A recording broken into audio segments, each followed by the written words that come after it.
senior in high school, I dreamed about going to the University of Michigan. I had pretty good grades, but Michigan was still a reach, and I wasn't sure if I was going to make it, especially because I was developing a pretty bad case of senioritis. And another problem was starting to catch up with me. It had to do with the other kind of dreams, the kind of dreams that happen when you are fast asleep. See, every night I was going to bed pretty late, well after midnight, and I was very often waking up well after school started. I would set the alarm every night for 7 a.m., fully believing that I would wake up at 7 a.m. But every morning at 7 a.m., the alarm would go off, and I would think, there is no way I'm getting out of this bed. And I would hit the snooze button. Hit the snooze button again, because there was no way. It was just not possible. It wasn't even right to force someone out of the bed at this hour. So this would go on sometimes for hours. And I was missing morning advisory period, which started at 8:15, quite a bit. I was missing first period pretty often, and second period, and sometimes third period. I will say by lunchtime I was pretty solid, and I'm proud to say by ninth period I had perfect attendance. But to get out of class when I was overslept, I needed a note of excuse. Otherwise my absence would be unexcused. And at my school, if you got 3 unexcused absences, you were assigned morning detention, which actually, in my case, seemed a particularly cruel punishment for someone who couldn't wake up in the morning. In any case, I was assigned morning detention, and these were actually called breakfast clubs.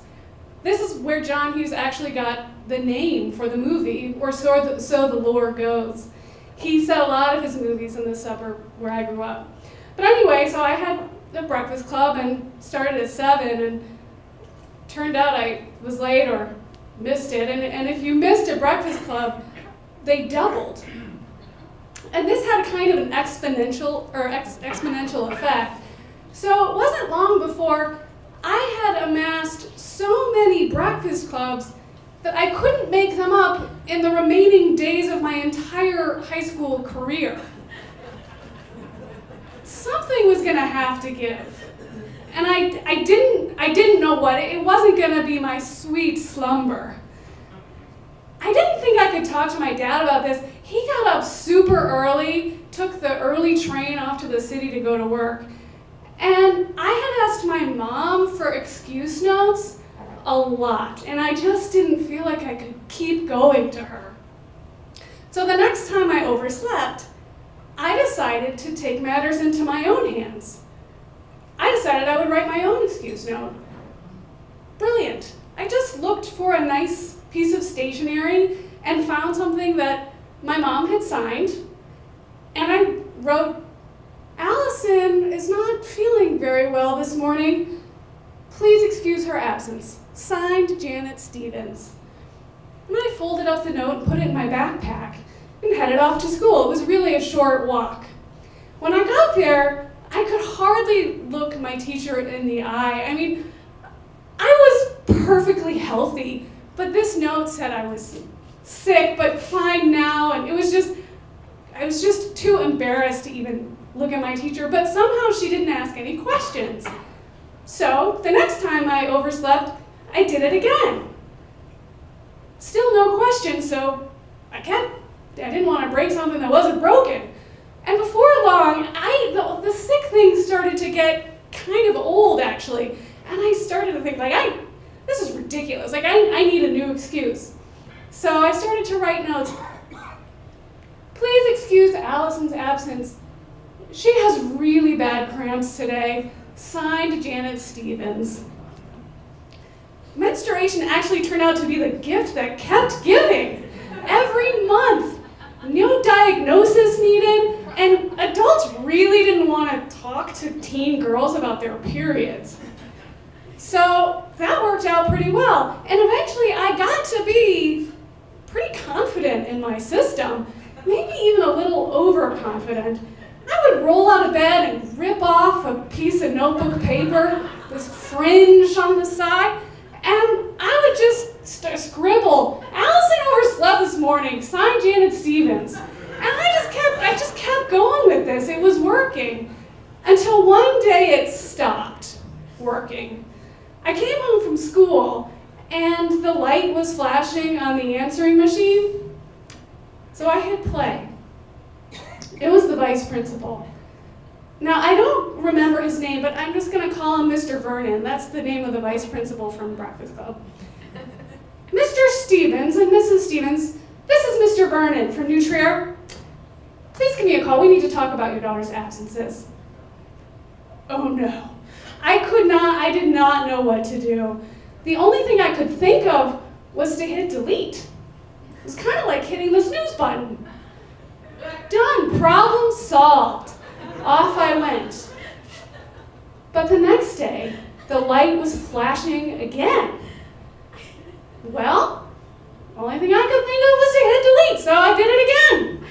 But this did not go on any longer. My teacher found me and said, "Allison, Mr. Vernon needs to talk to you about your absences. You are not allowed to come to school until we have a meeting with your parents." So at this point, the only thing I could think of was to just come clean to my mom and beg her mercy. "Mom, I have this thing, sleeping in, oversleeping sometimes, and it's been going on for a while, and I've been signing your name to my excuse notes, and the vice principal needs to talk to us about it, and I actually can't go to school until you talk to him anymore." And I didn't know how this was going to go. And as my mom was sort of processing, I had all these thoughts in my head. So I was thinking, this is actually a serious offense, forging notes for months. And I could even get expelled for this. And, if I got expelled, then I might not get to go to college. And if I can't go to college, I have to stay here for God knows how long. And I was just catastrophizing the whole thing. Well, my mom called Mr. Vernon and made an appointment, and we were a very quick appointment. We went over there that afternoon. Mr. Vernon turned to my mom and said, "Mrs. Stevens, thank you for coming in. We're here to talk to you about Allison's absences. She's had a lot this year, often in the morning, and she seems to be fine by the afternoon. But are you aware of this problem that we're having?" Mom said, "Oh, yes, I am. Yes, I am." She was surprisingly upbeat. I was like, huh. Then Mr. Vernon turned around and he opened up a drawer and he pulled out a stack of notes, and I realized these were the notes that I had been writing all year long. There were lots of them, and the evidence was incontrovertible. The trap had been sprung. There was no way out. My heart was racing. This was the moment of truth. I was going to be caught in all of my lies. So Mr. Vernon turned to Mom. "Mrs. Stevens, have you been writing these letters? Are these your signatures?" And I waited.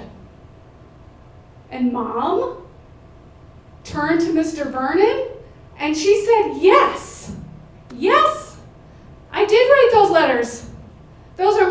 That's my signature, yes." And I was shocked. I was stunned, but it was nothing compared to the shock on Mr. Vernon's face. Here was an adult woman lying brazenly for her daughter's lies. Just lie after lie. Lie upon lie. And he knew it, I knew it, my mom knew it, we all knew it. There was nothing he could do about it. It was amazing. So he kind of stumbled and said, "This is still a serious problem, she's going to be suspended for 1 day. Well, it turned out that day was the day after spring break, so got another day to sleep in. It was kind of nice. But as we were leaving the meeting, I was just sort of like, wow, Mom, thank you, thank you. Can't believe you did this. Why did you do this? And she said, you know, Allison, you're not a morning person. I know that. Neither am I. But you tried hard, and I didn't feel like that should dash your dreams. I think we all deserve a get-out-of-jail-free card in our lives, and I just used one for you. And I was so grateful. I never, ever forgot that. And it turns out I did go to the University of Michigan, and I graduated on time. And I learned a few things during this process. One, the power of grace in times of trouble. And two, to not schedule college classes before 11 a.m.